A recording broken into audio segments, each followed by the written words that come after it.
Microwaves can kill a person. For example, if you had the intensity required to cook something, you could cook a person. I was literally baked in a microwave oven. There's a host of unknown consequences, including cancer, birth defects, things of this sort. UK microwave sales plummeted immediately after the documentary aired. Potential purchasers were particularly anxious that radiation would somehow escape through the oven's walls or door. I suggest we give them this, a microwave leakage detector.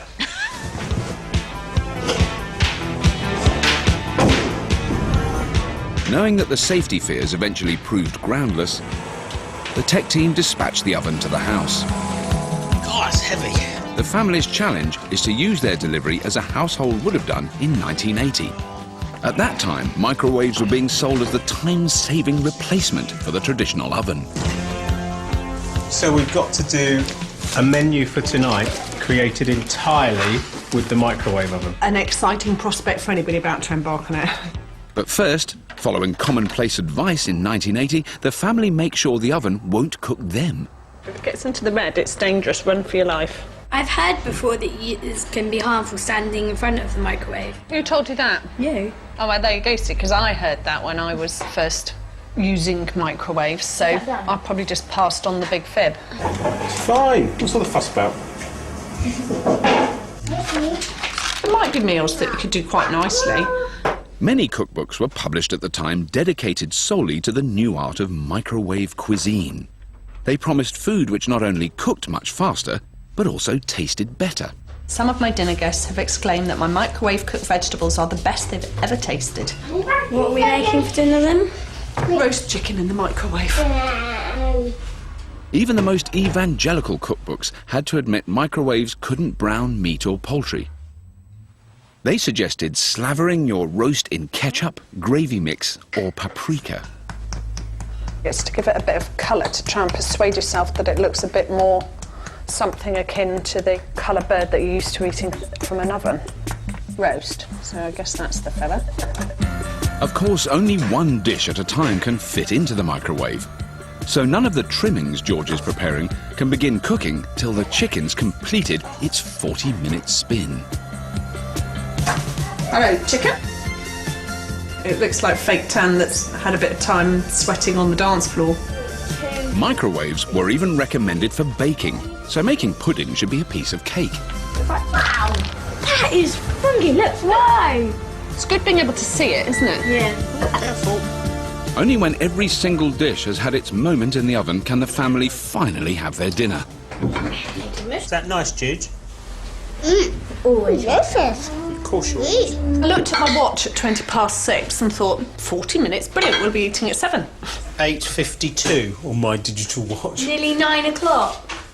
Let's be honest, throwing a chicken in the oven with a few roast potatoes is at least as easy and probably less bother. I'm surprised that this actually tastes, if you're not eating the skin, absolutely fine. Not as nice as the oven, but it's not horrible. It's better than I thought it would be.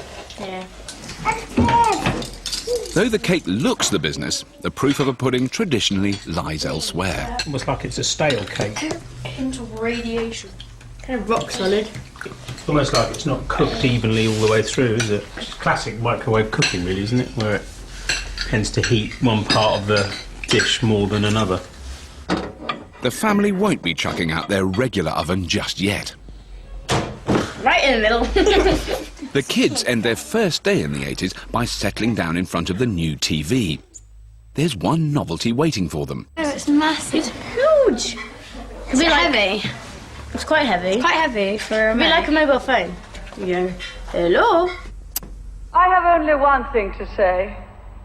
You turn if you want to.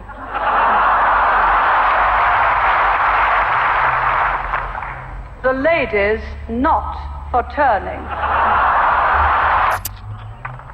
This is another wrong type. The links are far too fine. The hair gets through. Since only 2% of households had video recorders in 1980, this was as much control over the TV as most people had. Master will explain. With a new day comes a new year. and a new delivery from the tech team. An increasing amount of technology in the 80s was designed to entertain us, So this is Jude's one. Thank you. no matter how young. Oh! It says spell. Can you find out? The yellow one. Speak and Spell cost £120 in today's money, but sold well because parents could be persuaded it was educational. For the older kids, the primitive ancestors of the world's best-selling handheld electronic games. Well, that's Nintendo. I didn't think they'd be around in the 1980s. I don't get what you're supposed to do. It's not very good compared to the games in 2009, but since you don't have that, then it's good enough. Hamish quickly figures out the benefits of having pocket-sized tech. It's mine, and it belongs to me, so nobody else has the right to play it.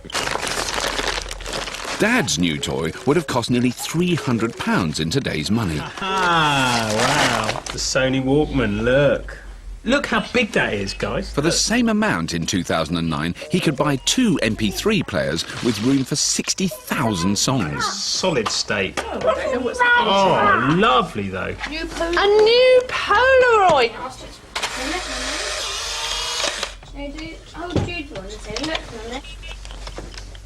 They're all rapidly silenced by their individual gizmos.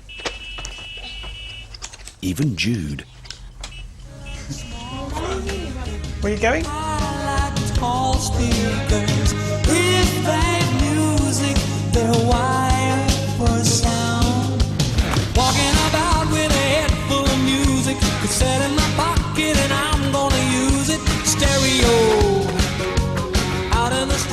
Sony launched the world's first personal stereo in the dying months of the 70s.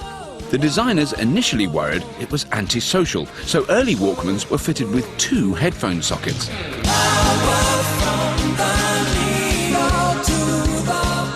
As it turned out, we all loved being cut off from the world around us. Soon every other manufacturer brought out their own version of the Walkman.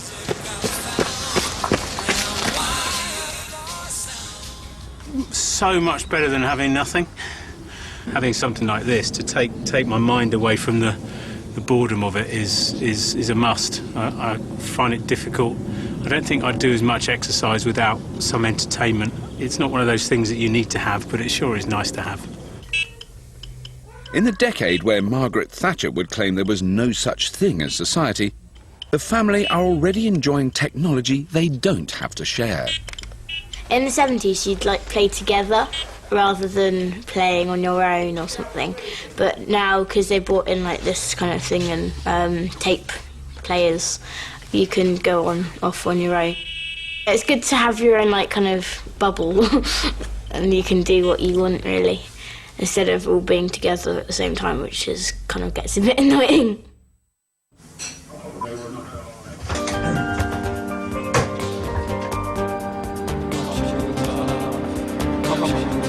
While most of the economy was deep in recession, British computing was a miraculous exception. A manufacturing industry that wasn't sacking everyone. If it's got a keyboard, a manual and computer written on it, it'll sell. That's the word around the exploding market for personal or home computers that simply plug into a television set. We're the world's largest producer of computers. We make more than the whole nation of Japan put together. Technological innovation had met 80s entrepreneurialism. The perfect mix for a leader who was a science graduate as well as a free market evangelist. Prime Minister, this is a small home computer. The Sullivan-Barnes family are going to experience microcomputer mania. So the tech team needs to check up on the choice available in 1982. Gia's come to meet Simon Webb from the National Museum of Computing. We've got about 3,000 items in the collection. From this vast array, they select a few models of the right vintage. Some faded rapidly into obscurity. There's a Dragon there, Dragon 32. This was a Welsh company that produced this. Others, however, found their way into millions of homes. What made a machine successful was the availability of software, and this is where machines like the Spectrum sort of won out, because there were huge number of software titles available for it. The Spectrum's main British rival was made by Acorn. Although it cost 3 times as much, it had heavyweight backing. The BBC branded it, and the government paid for one to go into every school in Britain.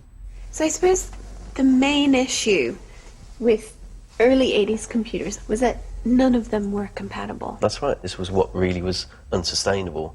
Everybody doing their own thing. So it wasn't until the IBM PC really sort of established a standard that all these machines started sort of dying out, you know. Navigating a path through such incompatible hardware was often